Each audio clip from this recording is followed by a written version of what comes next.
Okay, yesterday we were learning shot in the Mishnah. There were three cases in the Mishnah. The three cases of the Mishnah, or three halachas in the Mishnah. One was how a basin is selected. So the maskana of the Gemara was that we have a machlokes between Reb Meir and the Chacham. Reb Meir held that two of the dayanim are picked. One is picked by Baldin number one. The other one is picked by Baldin number two. And the third dayan is picked by the two dayanim that were each selected by their respective baladin, but the third dayan also requires a stamp of approval from the baladin. So the baladin also have a say in the third dayan, but the dayanim as well have a say in the third dayan. The Chachamim holds the first two dayanim are picked exclusively by the baladin, but the third dayan is picked exclusively by the dayanim, and the baladin do not have a say in who the third dayan will be. That was the first halacha of the Mishnah. The second halacha of the Mishnah is whether or not one of the baladinim can disqualify the dayan selected by his opponent. Why would someone be able to disqualify the dayan selected by his opponent? So Rabbi Yochanan taught us the reason for that is a regular qualified dayan who's a mumcha, you would not be able to disqualify. The only way you could disqualify a dayan is if it was a dayan that was not a mumcha. As Rabbi Yochanan said, Bar Kosh B'Surya, they were not fully trained dayanim, but they were dayanim that were accepted by the tzibur. A dayan like that, in fact, the baldin has a right to say, I reject that dayan. That was the second halacha. The third halacha in the Mishnah was much more complex, and that is a machlokes between Reb Meir and the Chachamim as to whether or not a baldin can disqualify the edim of his opponent. And the Gemara, we learned yesterday three pshatim, and today we're going to learn a fourth pshat. So the first pshat that didn't really pan out is that it's speaking where there's only one aid, and the baldin said, "You know what? I trust this one aid, and I will accept whatever this one aid says as if it was two aidim." And then he decided that no, I changed my mind. I no longer want to accept what this one aid said as two aidim. The question was whether or not the baldin can change his mind. The Gemara ended up rejecting that svar. However, there is such a machlokes regarding if someone accepted upon himself to accept a dayan who was less than qualified, or who wasn't royal because it was a relative of one of theirs, which will be the next Mishnah that we're going to learn. So that halacha will remain standing. But this halacha, that to say that the Mishnah is speaking in a case where one of the baladin said, I'll accept the one aid that you bring, as if it's two aidim, and then he backed out, that cannot be the case. Why? Because the Lashon HaMishnah was eidov. It's in plural sense. It said zeh poisel eidov shal zeh. Eidov means two aidim, and because of that, the Gemara rejected that pshat. So the Gemara had other pshatim that the Gemara offered. One pshat was bebahu ba'achar lepoislam. The case was where it wasn't one aid passeling, it wasn't just the baldin that was passeling the two aidim brought by one of the baladin. Rather, it was two aidim, but one of the two aidim was the baldin himself. So the baldin combined with another aid, and now it's a set of two aidim, came and passeled the aidim brought by his opponent. But once again, how could I be even part of a eidus that is disqualifying an aid that's testifying against me? That's very much nageya. So for that, the Gemara said the case was where we're not directly testifying on this particular aid. We're talking about the whole mishpacha of this aid. Maybe we were even referring to a different case where there was a sibling of this aid that we said this mishpacha that they come from is avodim, meaning they're not kosher to seidus. So we didn't directly impact this case. We're impacting something else, talking about the mishpacha of this aid, which will indirectly disqualify this aid as well. Are you called on the Gebedover? Reb Meir held not, and therefore we're believed to disqualify the Eidim of the opponent by saying that they have a Pegamish Wacha, like they come from Avodim. And the opponent said, Soif Noigea Be'edusei. You're still Noigea Be'edus, because you're indirectly affecting the outcome of your case. You wouldn't be believed. So that this shot stood. So we're in our second shot now. We just finished our second shot, but we only have one shot that survived the test of the diak of the Mishnah. And then Rav Dimi, Rabbi Yochanan had a very creative case. The case where Rav Meir and Chacham are arguing is in a case where the Baal Din originally said, I don't just have one set of Eidim, I have two sets of Eidim. And we're coming to disqualify one of those two sets of Eidim. And it'll be totally in a machlokes that we had between Reb Shimon ben Gamliel and Rebbe. And that is, if I say I have two sets of Eidim, and then I'm not able to produce both sets, I'm only able to produce one of the sets, is that going to be a problem? Or am I mechuyev to bring both sets? So the Gemara says, Reb Meir holds, I'm mechuyev to bring both sets. Since you're mechuyev to bring both sets, me as your opponent can be believed to disqualify one of the two sets. Why? Because anyway, you're going to have another set. So by me disqualifying one set of Eidim, it's not going to have an impact on the verdict in my case. And therefore, we're nemon to passel one set of Eidim because you have to bring a second set anyway. While the Rabbanan held that even though you said you had two sets of Eidim, you don't have to deliver two sets of Eidim. You only have to deliver one set of Eidim. And therefore, there's no assumption that there will be another set brought, and therefore we would not be believed to disqualify the Eidim because it's the only set of Eidim, and that will impact our own case, our own judgment.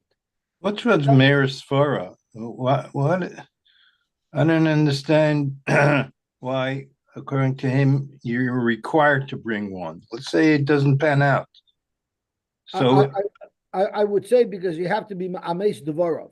Once you make a declaration, it doesn't look good if you're not delivering it. May not look good, but stuff happens, and it just doesn't pan out. Well, you still have the other set. I understand, but it's like an undertaking in court. When there's a legal issue and one party does an undertaking, then they're legally required to deliver. If not, it'll impact their case. So the Rabbanan don't hold of that, obviously, right? So the Rabbanan don't hold that it's an undertaking. Correct. Okay. Correct. So that was the third shot that the Gemara wanted to say, and the Gemara actually brought a machlokes that we had in Bava Basra about somebody who had a property and he was living in the property for 5 years, and then after 5 years, a ma'ar comes along and says, "You stole this property from me." So the person currently in the property says, first of all, I have a chazaka, and second of all, I still have my star. I don't have to hold on to it past years, but I did. Rebbe holds that I have to now bring Edi Chazaka, and I have to be able to produce my star. And if I can't, then I lose the property. The Rebbe holds an undertaking is an undertaking, and that's what we want to say is Reb Meir Shita. And Rabbi Shimon ben Gamliel says, no, I made an undertaking, but it didn't pan out. It didn't work out. And therefore, I still have a chazaka, and that should be good enough. What? No, good. The Gemara ended up saying that everybody could hold, or even the Rabbanon can hold like Rebbe, because maybe the only time Rebbe holds that you have to provide both the star and the chazaka is only because the raya of star and the raya of chazaka are very much one and the same. Because chazaka really just is instead of the star. However, when we're talking about two different sets of Eidim, everybody holds that that's not considered an undertaking. And just because I said I had two sets of Eidim, it doesn't mean that I have to actually deliver on both sets of Eidim. Which takes us to today's Gemara. I just reviewed the three pshatim we had so far in the machlokes between Reb Meir and the Rabbanon, if one Baldin can disqualify the Eidim of the other Baldin. So just to go quickly, the first pshat was, it's speaking where he said, I'll accept the testimony of one Eid as if it was two Eidim, and then he changed his mind. He changed his mind. The Gemara didn't like that pshat because the Mishnah says a dove, not a doi. The second pshat was where I have a partner, so there's two Eidim, including me, to disqualify the Eid. I am the Gebedover. Speaking where I wasn't disqualifying this Eid directly, I was disqualifying the whole Mishpacha, saying that they are the children of Avodim and they're not able to say Eidus, and therefore we're believed. The Rabbanan said it doesn't make a difference. Lamaisa, indirectly, it's impacting your case, about you shouldn't be believed. And the third option was when someone made an undertaking and he said, I have two sets of Eidim, and we're coming only to disqualify one of those two sets. So according to Reb Meir, the Gemara, according to one Pshat Rashi, according to Reb Meir, since you have to produce two sets of Eidim anyway, so even though we're disqualifying one set of Eidim, it doesn't change the verdict on the case. We're not in the Gebedover because you're going to be producing the second set of Eidim anyway. According to Rabbanan, you don't have to produce a second set of Eidim. So you said you would bring two, and you don't have two, but you have one. That's good enough. And therefore, we cannot disqualify that one because it's mamash in the Gebedover. Kiyasa Rabin, so we're on the bottom line of Chav Gimel on the base. Kiyasa Rabin, Rabbi Yochanan, Reisha, the Eidim, Psulim, the Dayanim Ksherim. So now he's not only changing Pshat and offering us a new Pshat in how one Baldin can disqualify his opposing Eidim, we're also offering a new Pshat in how a Baldin can oppose and dismiss one of the Dayanim. So until now, the only Pshat we had was Rabbi Yochanan, and it's speaking by a Dayan of Surya who's not really a qualified Dayan. You only could disqualify your opponent's selection of Dayan if he was not qualified. He was like the Dayan of Surya, they're amateurs. Now we're going to have another Pshat. The Eidim Psulin Vidayonin Ksherim. What happened is the Baldin said, your Eidim are apostle and your Dayanim are apostle. And the Baldin was able to prove that the Eidim are apostle. But he was not able to prove that the Dayanim are apostle. So I made an initial attack that Sai, your Eidim are apostle, and Sai, your Dayanim are apostle, and it turned out that I was not able to prove that the Dayanim are apostle. So we say, Migi the Pasli, Eidim, Pasli Nami Dayani. Migoi that he was able to passel the Eidim fair and square with a proper Eidis, so too will also allow him in such a case to disqualify because of his own hearsay, will allow him to disqualify the Dayanim. Let's have a look at Rashi. The Eidim Sulam v'Dayanim Ksherim. Baldin Poisel HaDayanim v'Eidim. The Baldin claimed your Eidim are no good and your Dayanim are no good. The Nimsud Dvar of Emes Hala Eidim. But I was only able to prove that your Eidim are no good. Once he's already created a kink in the armor of his opponent, will already dismiss the Dayanim as well. And Seifa is Dayanim Psulim, the Eidim Ksherim. Where, again, I said they're both possible. I was able to prove that the Dayan was possible, but I wasn't able to prove that the Eidim were possible. Rabbi Meir holds the bigger the pasta Dayanim, possibly Nami Eidim, and the Rabbanan hold no. The Dayanim we possible, the Eidim we didn't possible. Now this isn't the regular migo of Nemonis, because there's no Nemonis here. It just means once you created a king in the armor, we'll suspect the whole case and we'll make them start over again. It's almost like creating a mistrial. Maskav Lorava, Bishlam amigo de Pasli Eidim Pasli Namadayani. I would accept how you're understanding the ratio. That since there's a king in the armor, we'll dismiss the Dayanim, get new Dayanim. You know why it's not such a problem? Because there's plenty of Dayanim out there. We can set up another best. Amigo de Pasli Dayani. Pasli Nami Eidim, Viha Eidim Suleka. Once you disqualify Eidim, there are no other Eidim. There are only two Eidim that witness this. So, B'meila, you want to create a mistrial and get new Dayanim, I'll live with that. But to disqualify Eidim that weren't really disqualified because you disqualified the Dayanim, and now your Baldin has no case. Never done a mistrial, he can't even do a new trial. So, Zaktim Eloi Tzricha, the Ika Kat Acheres. It must be that there was a second set of Eidim anyway that the Baldin had. If there was no second set of Eidim, then you're also telling me that the Baldin couldn't possibly these Eidim? Hani do Rav Dimi. That's Mamish Rav Dimi's case, right? I'm only them on the apostle because there's a second set of Eidim.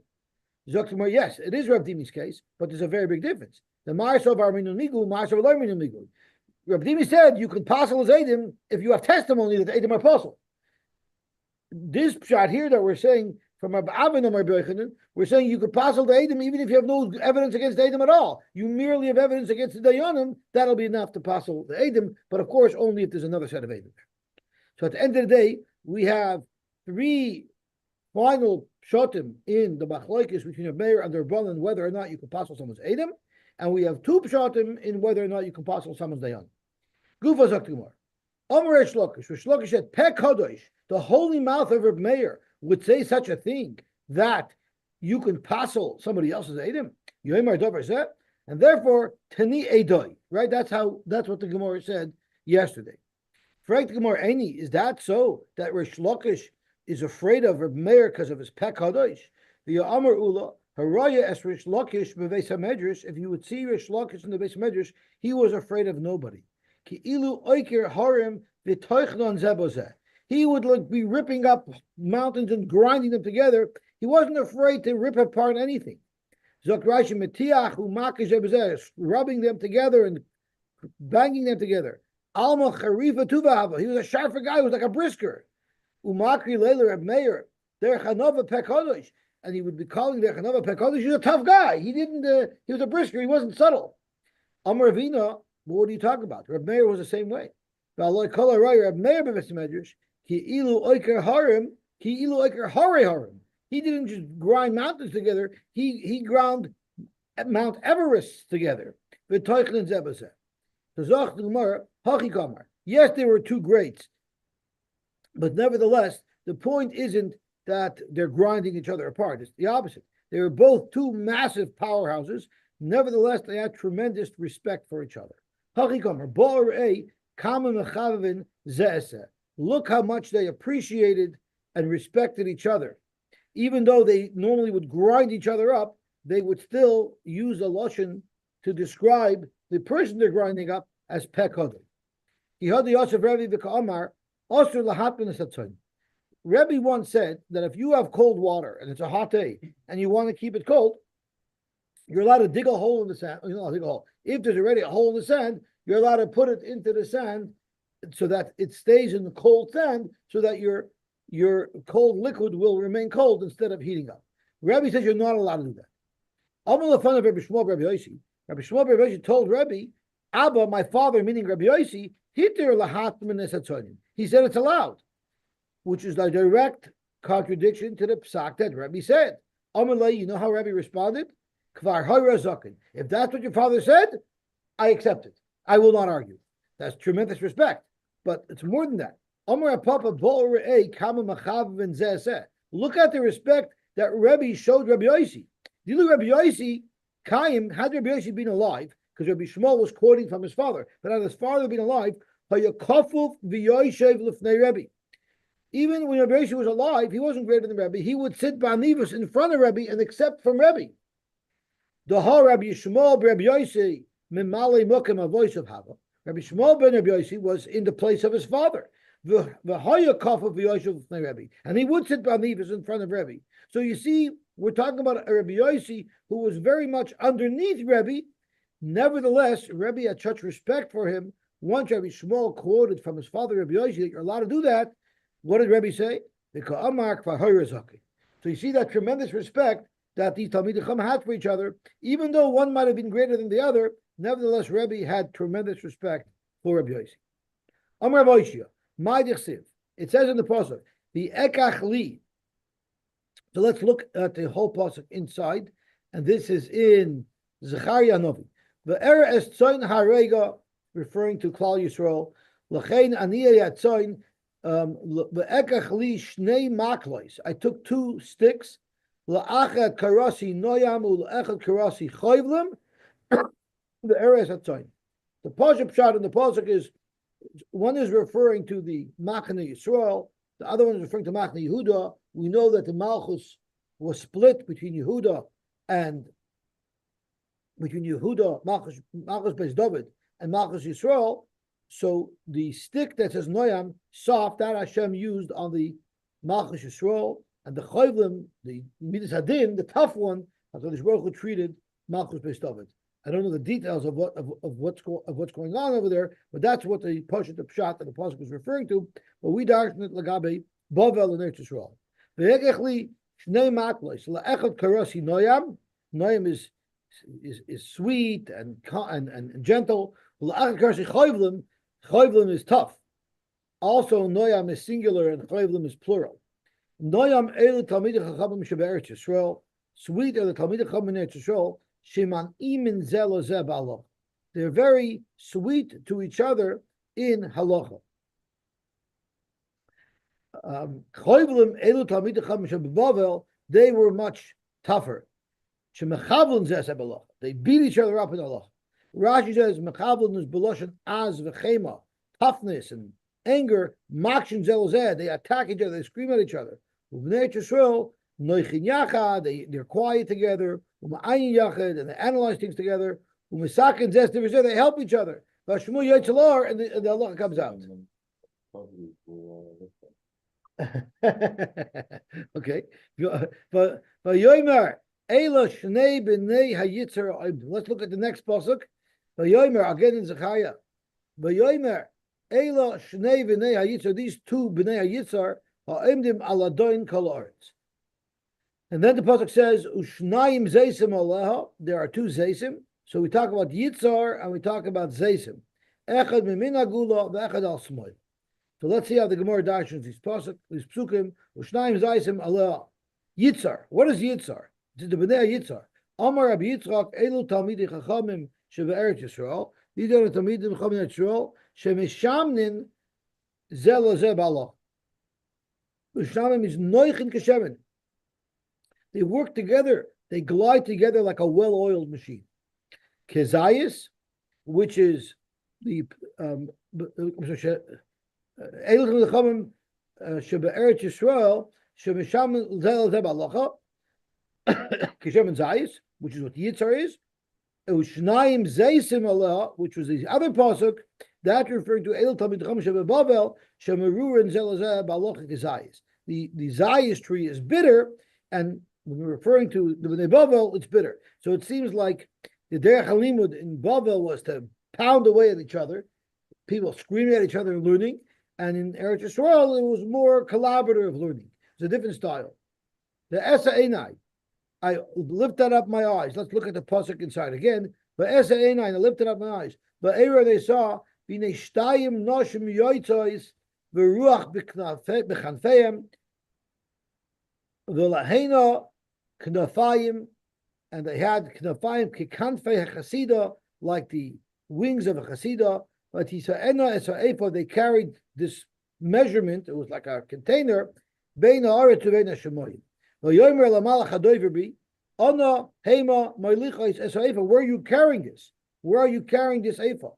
Livnois law bias to build her house. Interesting to note, it started off B'nei Shtayim Noshim, and now we're finishing off by saying Livnois law bias. What happened to the other woman?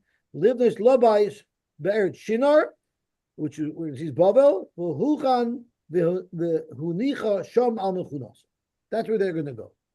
Zog to Gemara. What is this referring to?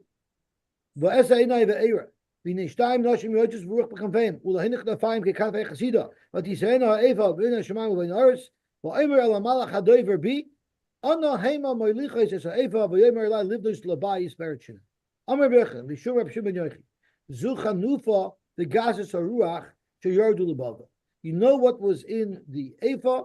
It was Chanufa and Gasus Haruach. Where do you see these the Chanufa and Gasus Haruach? So Zok Rashi, Ephah is a Yetzer Hara. Shtei Noshim is the two attributes of Chanufa and Gasus Haruach. Where do you see these two attributes? Because the Ruach B'Chanfeim is a Lashon Gasus Haruach. So that's how you see that there was Gasus Haruach involved, Gaiva. And when the pasuk is Kakanfei Chasida, that's Chanufa, Shamarin Atzma Chasida.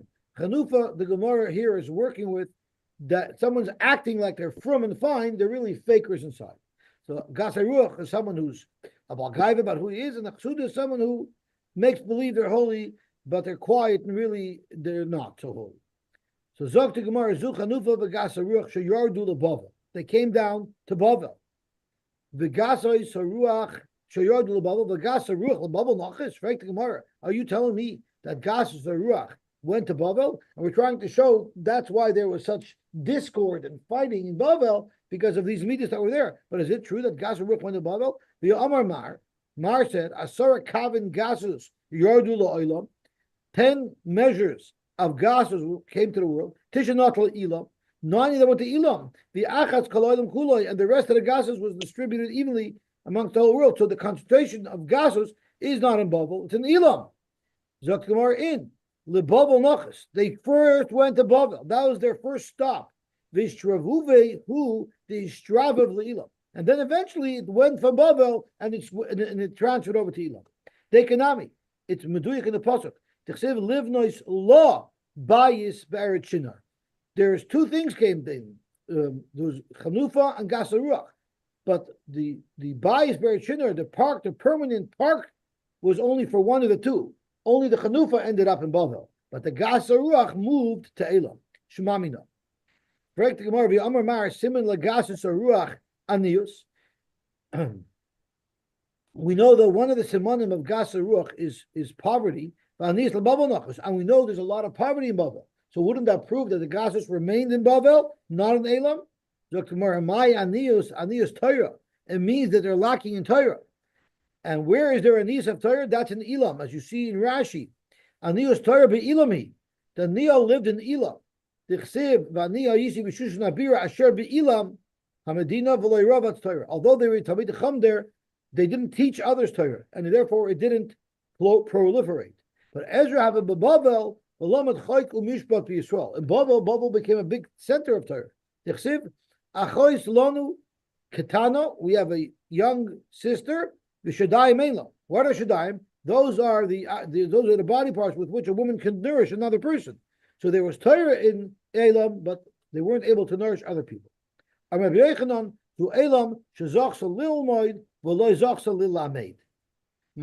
where does the name Bavel comes from? Now the Marsha, what do you mean my Bavel? We know where it comes from, because that's where there was a mix of different people from different places that came after Sanhedrin mixed everybody up. So the Marsha learns to say Baal, which is a mishus. Bavel is what the Gemara is focusing on. Why is there a lesson of two bases? Rabbi Yochanan, Belula b'Mikra, Belula b'Mishnah, Belula b'Talmud. They're mixed up in their Mikra, they're mixed up in their Mishnah, they're mixed up in their Talmud. And we'll see what that means. B'Mechashakim Hoshivani, that's another pasuk. Kamesei Olam. Rabbi Yirmiyah, Zu Talmudish al Bavel. This is referring to the learning in Bavel. So let's have a quick look at the Marsha, how he explains this last pasuk. Where do you see from this pasuk of B'Mechashakim Hoshivanu Kamesei Olam? Where do you see the Gemara's drasha in there? So it's a very interesting Marsha. Let me see if I can find the Marsha. We're on Daf Chaf Dalet Amud Aleph.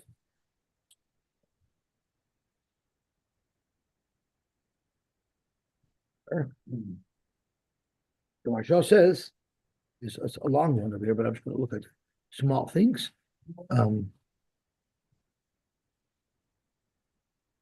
So here he says, Mikamaka Beish Bavel, that's what the Gemara here is focusing on. Eilam Makaim, Zadarish Minay, Shabez Ramas al Beis Turish, Chain Turish of Iksav, the Turish of Alpeh, Kidashinon, Beis of Bereshis, Vushvitoch Gaivoson, since they're Balegaiva in Bavel, Loimdim Bol, they learn in a mixed up fashion in Urva.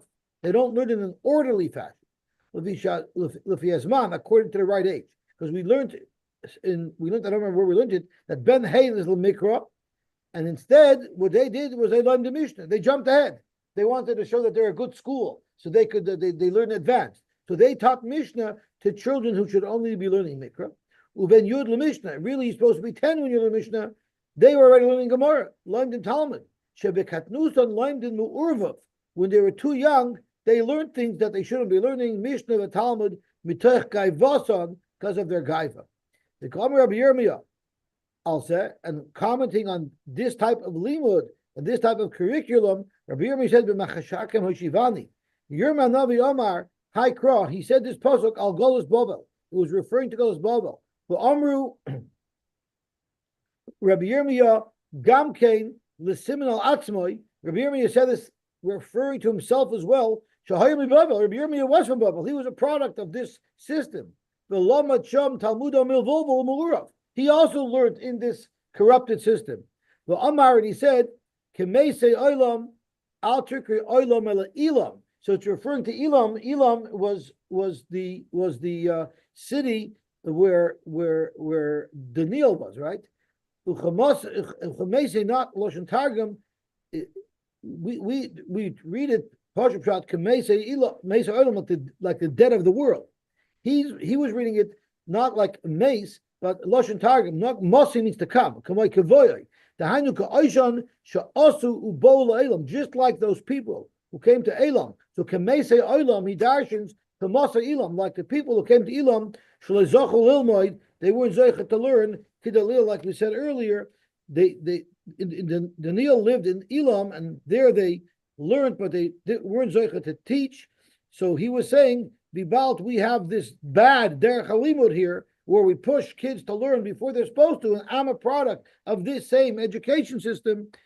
That's what is referred to by the Navi of Kamei Olam. I was sat in the dark. I had a bad chinuch, Kemasai Elam, like people who came from Elam who didn't learn. So this is a testimony to a lot of schools. They have to have higher levels. They're always trying to show off. We learn more, we learn more, we learn more.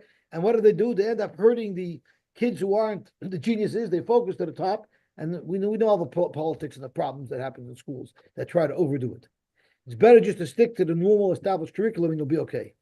Okay, it is 6:34. The Soif Manchi was 6:38. So if anyone wants to have a snack, now is the last chance. Zog to Gemara weiter. Amar loy, neman alay abba. So this is the sugya that we actually started learning yesterday. The Gemara was discussing this. Someone makes a commitment and he backs out. So now we're going to learn it in its natural habitat. Amar loy neman alay abba. I accept that your father should be one of the dayanim. Neman alay avicha, my father or your father, or neman alay shloisha ro'yabakar. I'll accept even Tom, Dick, and Harry to be the dayanim. You can back out. What if you are a moedim mikzas and you owed your friend a shvua? Now we're going to see there's two types of shuas. There's a moedim mikzas where I'm swearing to avoid having to pay, but there's certain times where I'm swearing to make you pay. For instance, certain shuas hashoymim, I have to swear that I gave you a pekadon. There's certain cases where I swear and I'm making you pay. I'm not swearing to avoid paying, and we'll see soon what type of shua we're referring to here. And the person who is entitled to receive the shvua from me, so let's say the malva who's entitled to a shvua some mitzvahs, really have to make a proper shvua in the bezdin with the sefer Torah, with all of the fear tactics built into it. And he said, no, you don't have to do that. You could just make a plain shvua. It'll be good enough for me. That's what the malva said. Now the question is, can he change his mind? He can't back out. And there's many questions that we're going to have to resolve as we learn through this Gemara. One question is, at what point did he back out? Did I make the shvu yet, or did I not make the shvu yet? Was there a Gemara din yet? Was there not a Gemara din yet? So that's going to have to be part of the discussion. And the other thing is, what is the shvu for? If the shvu is to defend myself, maybe there we say you can't back out. But if the shvu is to collect, who said I can collect based on that commitment that I backed out of? So these are all the questions that are going to come up.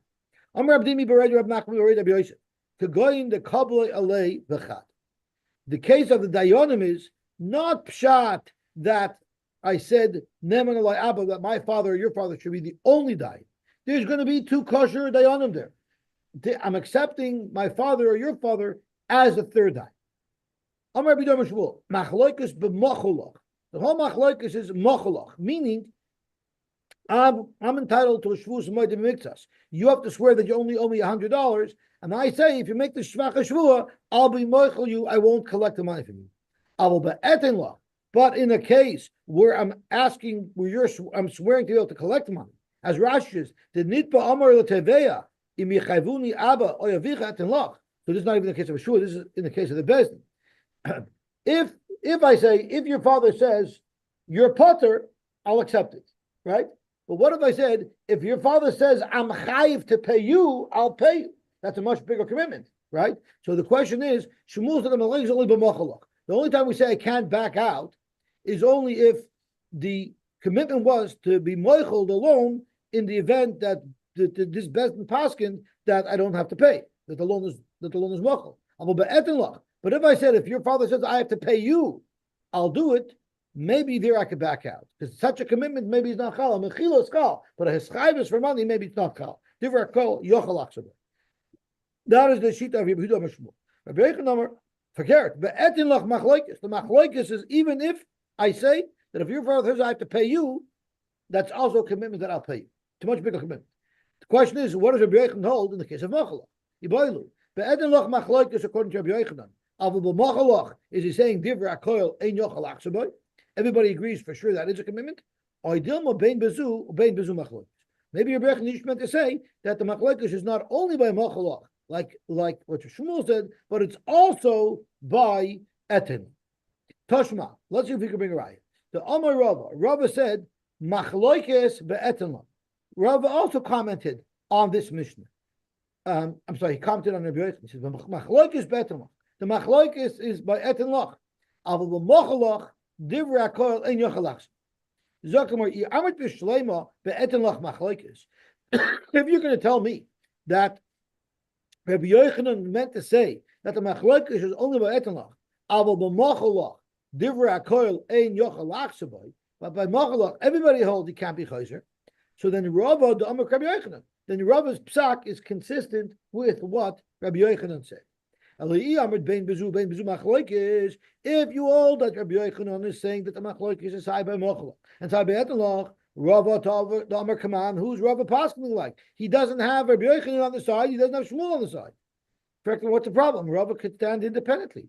Rava, time didn't have Sheikha Amar. Rava said his own Kiddush. He's saying in the Mishnah, and he's saying in the Mishnah that the machloikis is only by etan lach, and by machalach, everybody agrees that I can't back out, and it's a commitment. Who said he has to agree with Rabbi Yochanan? Eisvei Rab Acha bar Tachlifa l'Rab. So Rab Acha bar Tachlifa asked a question to Rab. What did Rava say? Rava said the machloikis is only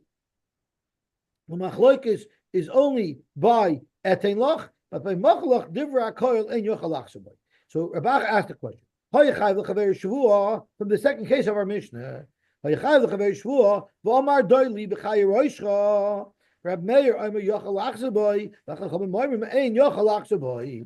So let's get a clearer understanding of what this case is. Zok to Gemara, my love. What was the case? What was the case over here? The Shavua. Most normal Shavuos are like a Moedim Miktas, where I would have to pay if I didn't swear because you have an Eirechod, or I was a Moedim Miktas, and I'm swearing to avoid payment. So that's Mamish case of the Havlik Hamachla. So that's Mamish case of Machlach, because you're telling me I don't have to make a regular Shavuot Bezin, I can make a junior Shavuot, and you'll accept that, and then you won't have to pay me. So that's a case of Machlach. So doesn't that indicate that our Mishnah is speaking about a case of machalach and not etanlach? So how could Rava learn that our Mishnah, at least in the first case, is speaking by etanlach? Dr. Who said that the Shavuot is speaking about such a case? It could be a Shavuot where I'm going to be collecting from you. Rashi gives examples. Nishboim v'noitlin, haschir v'nigzal uchayoytze behen, the nitba ka'amerlei dorli ve'etanlach. A schir or a nigzal sometimes can swear to determine how much was taken from him, and we forced the Goslin to pay that amount. So what would happen was I'm collecting from the Goslin, and the Goslin says, you don't have to swear in Bezin, you can make a regular shvua, and I'll still pay you the full amount that you swear for. So that's a case of you're agreeing to pay me in the event that I swear. So you see that the Mishnah can equally be referring to a case of mechila and to a case of someone being mechayiv himself to pay. The havalek etenlach, it's similar to a case of etenlach by best. Frag to Gemara v'atana leib reisha. If you're telling me that they're both etenlach, both cases, the reisha talking about accepting a dayan, the sefer talking about accepting a shvua, and in either case I'm willing to pay you based on that dayan, based on that shvua. Why does the Mishnah have to give two cases? We already know if I make a commitment to accept some type of lower standard dayan or shvua, what's the difference? Either way, I'm a chayiv myself to pay. Why do I need two cases? Dr. Mar, very simple. Tana toilev das achirim. There's one chiddush where when I'm making a commitment to accept a dayan, I don't know whether or not that dayan is going to paskin like me or not. So we have one case. The first case of a Mishnah is telling me that that commitment stands or doesn't stand depending on who you paskin like. When I'm putting the sock in the hands of somebody else, I'm not in control. The ton of toilet b'das atzmai. The second case of shua, it's mamish toilet b'das atzmai. I'm saying if you swear, I accept it. So I'm not relying on anybody else.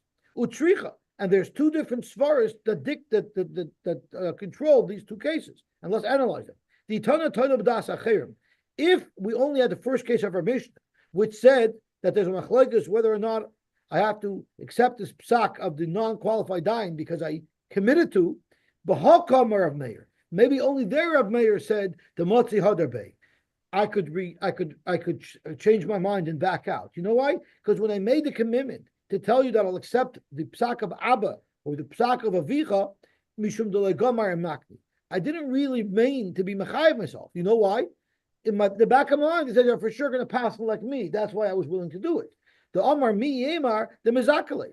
So that's not really such a good commitment because I never really meant it because I wasn't really sure. I thought they would pass them like me. It's almost like an esmach like Anya, which the Gemara is going to introduce later. But if I'm telling you, if you swear I accept it, there's no mokum to say I didn't mean it. You knew exactly what the result would be.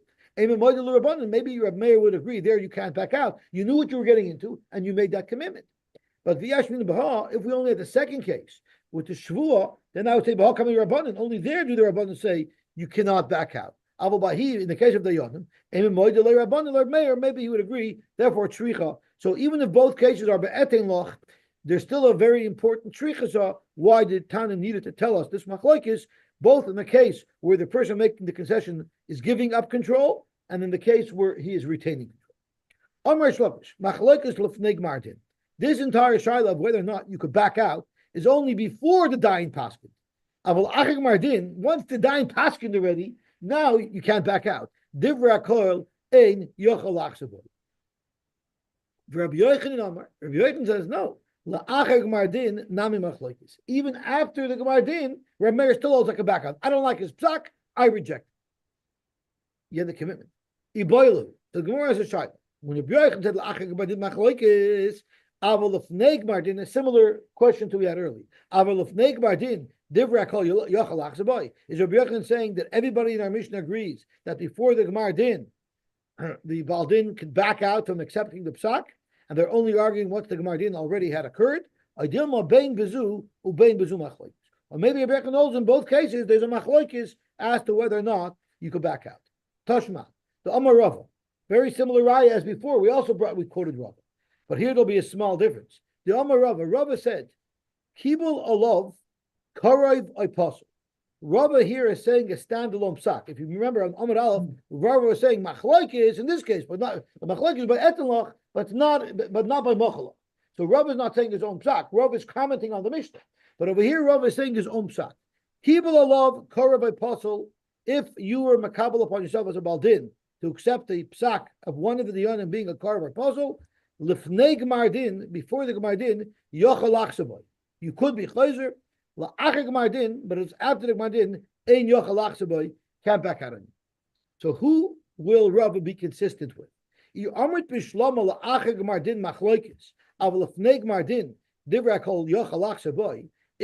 to interpret the words of Rabbi Yochanan, who said that the machlokes is l'achar Mardin, but before Mardin everybody would agree you could be chayzer, then that's exactly what Rav is saying over here. Rav is Amar Rabbi Yochanan, v'aliba d'Rabbanan.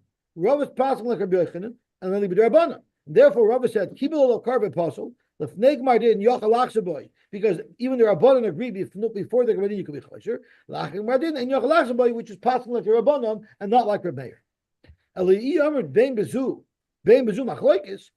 hold as a machlokes, bein bezu, meaning even before the Gemardin, according to the Rabbanan, you cannot back out. Rav Damar Kaman. Who does Rav hold like? Elalav Shema Mino. You have arrived from here. La'acher Gemardin machlokes. Shema Bina. We have arrived that everybody agrees that Koydim Magmardin, there's no machlokes. Now the question here is, just a moment ago, Nomad Aleph, we had the same type of raya, and the Gemara said Rava could have his own shita. Who said Rava has to be according to Rabbi Yochanan or according to anybody? Here the Gemara doesn't have upshot. But Rashi, there's a very big difference. There, Rava was not commenting on Rabbi Yochanan or Shlokish. He was commenting on the Mishnah. So he could have his own shot in the Mishnah. But over here, Rava is saying a psak halacha l'maisa. If he's saying a psak halacha l'maisa, that means he's passing like somebody. As Rashi says over here, In this case, for the Shaykh Lememar Hacha Rava time to Dav Sheikh Amar. Usvirle and Rava holds the Chipligi Rabbanon La'achar Gmardin Av Lefnei Gmardin Moedu. Avol Rabbi Yochanan maybe Bein Bezu Machlokes. The Ari Rava looked the cloud. Rava is not discussing a Machlokes. He's not explaining anything. Ela Mifsak Pasuk Dina, so he would for sure be passing either like Rabbi Yochanan or like Rish Lakish. So Tosfos has some other options for Rava, and he explains why it wouldn't work out. For instance, it's possible that Rava could have said that the machlokes is bein bezu, but maybe we're going according to Reb Meir. So Tosfos, Rava wouldn't pass like Reb Meir connected to Rabbanon, so we're bound to pass like the Rabbanon. The question really is, what's pshat in the Rabbanon? So the only thing that makes sense is that the Rabbanon are only arguing after Gmardin, but before Gmardin, they're moed that you come back out. Shalach lei Rav Nachman bar Rav Yitzchak, I believe the base changed it to Yitzchak, Rav Nachman bar Yaakov. Yamdeini Rabbeinu, would Rebbe please teach us? Lefnei Gmardin machlokes, or la'achar Gmardin machlokes. We just chewed this through, and we came out according to Rava. The machlokes is la'achar Gmardin, but lefnei Gmardin, everybody agrees you could back out. But here was a different discussion and different besmedrash, and they want to know what is the case. And v'alacha could differ, and who do we pass on? So Shalach lei, Rav Nachman bar Yaakov responded, la'achar Gmardin machlokes. The machlokes is only la'achar Gmardin. V'alacha could differ chachamim that you cannot back out, which is exactly how Rava paskin as well. Rabbi Ashi Amar hachi Shalach lei be'eten lach machlokes or b'machalach machlokes. So the question that was asked was not this last question; it was going back to the first question that we had on Achad Aleph. Is a machlokes be'eten lach or b'machalach? And v'alacha could differ. Me. Shalach lei, so he responded, be'eten lach machlokes. This is exactly Rabbi Yochanan. V'alacha k'divrei chachamim, which is what Rabbi Yochanan said, and we're paskening that the machlokes is be'eten lach, but by machalach, everybody agrees that it cannot be chosher. B'surah mas nahachi. This is how they quoted this story in Surah. The Pumbedisa mas nahachi. Amar Chanina bar Shlamya. Chanina bar Shlamya said, Shol chulemi bei Rav l'Shmuel. They sent from the Bismillah of Rav to the Bismillah of Shmuel. Yilamdeni Rabbeinu lefnei Gmardin v'kanu miyadoi mai. What if it was before the Gmardin, but it wasn't just a verbal commitment? They made a kinyan that I'm going to accept the psak. A kinyan is already a whole step up. That's a real commitment. Zok Gemara. The Elu Hapsulim. The following list of people are apostles of Rashi, side to be Dayonim and side to be Edom. Hamasachak Bukovia. People who play cards, v'amalva b'ribis, people who lend money for ribis, u'mafricha yoinim, people who fly yoinim. It sounds like this is some type of gambling. They have races with birds. The soichre shvius, and people who do business with pairs of shvius. We know you're not allowed to hoard pairs of shvius. They have to be left for everybody to take. You're not allowed to take them and then sell them. You're not allowed to do business with them. Amar Shimon b'tchila hayukarin oisun oisvei shvius. These people were referred to as oisvei shvius. They merely gathered, which they weren't allowed to gather. Mishurabu Anosim, when there were problems, they were called Tzeichre Shvius, and the Gemara will explain what occurred and what this is all about. Amar Rabbi Yehuda, Emasai, when do we say that these people are Pasala Edom? In other words, you might ask, what's wrong with these people? Is it because they're Ganovim? If they're Ganovim, it doesn't make a difference if they do anything else in life. This is a Ganav. But Rabbi Yehuda is saying this is not because they're Ganovim. Amosai, the only time these people are apostle is bisman she'ein lehem umnus. If they don't have a job, elahu. This is what they do full time. They don't have any other job. Avol yesh lehem umnus shaloihu. But if they have another job and they just do this on the side, she'em their kosher edom. And we're going to see, because the reason for Rabbi Yehuda, the reason why Rabbi Yehuda disqualifies these people is not because they're ganavim. He disqualifies them because they don't know what it means to work in the real world. They're T3 people. They have no clue what it means to earn a living, to work hard, to do things. Because of that, they don't have an appreciation for money, and they can't be trusted because they don't know. As Rashi says, the hoyel ve'ena sukin b'yeshuva shalolim. Since they don't do anything productive, einan bekin b'tavdinin u'masamato, and they don't understand business because they don't do business. They just sit in their parents' basement and collect. The einan yirechet, and therefore they're not yirechet. Huh? They're Yosy b'yeshuva shalolim. They're Yosy b'yeshuva shalolim. A guy's a Mesachah B'Kuvia. My COVID. What is he doing wrong? What is he doing wrong? Amar Rabbi Bachama Mishum dahava asmachta. A koil guy is even more. He has to struggle making ends meet, so he has to do things. They learn that they tutor or they go to a pay koil. They have to struggle to survive. My koil, when someone is making a bet on cards, he's assuming he's going to win. And when he loses, he wasn't really planning to give it up. So come to Chosh, whoever's taking from him, if you win a card bet, you're stealing because the guy really never meant to give it to you. And that's why he's a ganav. Rav Sheshes Omer, Kol ki agavna lava smachti. That's not a smachta. If you make a bet, you know you might lose, and you've accepted the consequences. And you made a decision that since I might win, I'm accepting the risk that I might lose. Yeah. So then you lose regardless. But it's not a smack. It's not ganeva. There's a shita who holds playing cards is not ganeva. Gambling is not ganeva. There's no problem with gambling. You're going into it with your eyes wide open. Ella, the only reason why these guys can't be Adam is Lavisha Ein Asukin be Yeshuva Shalom. They don't have any productive trade, meaning they don't understand how the world works. My benayu, what is the difference between these two pshatim? Ike benayu, the Gomar Umnusa Achrisi. If he had another job and he just gambled on the side, would that disqualify him to be an aid or not? Amar Yehuda, Emasai, Bizman she'ein lehem umnus alahu. This only applies if he doesn't have any other trade. Avol yesh lehem umnus shaloihu. If someone has a job that he earns a living with and he just does this as an added activity, share and don't be kosher. Alma yizifamir time of the misnizin mishum yeshuva shaloilamu.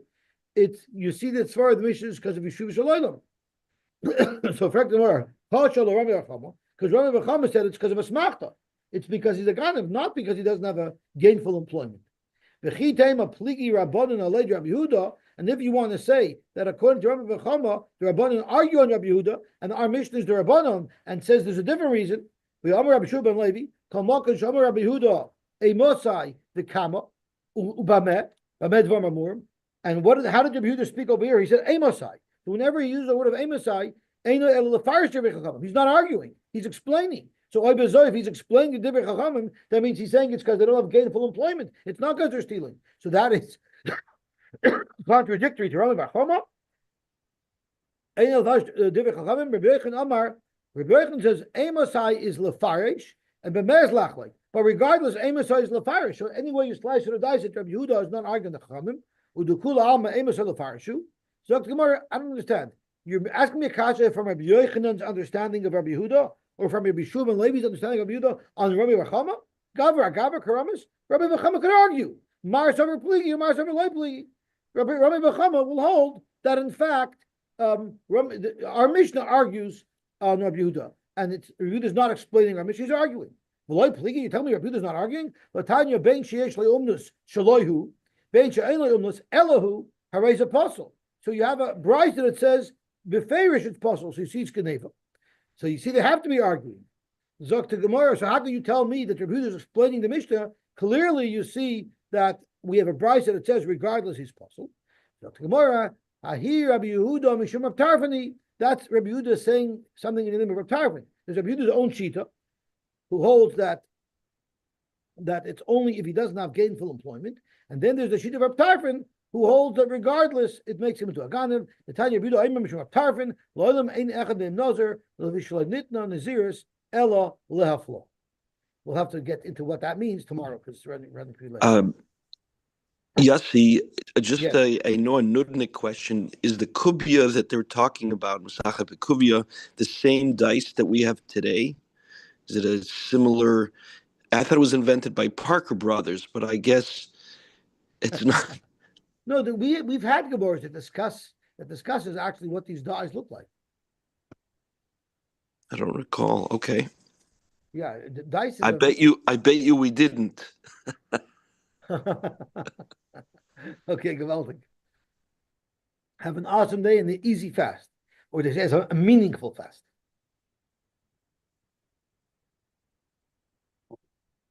What happened? Oh, beautiful. That's a nice surprise.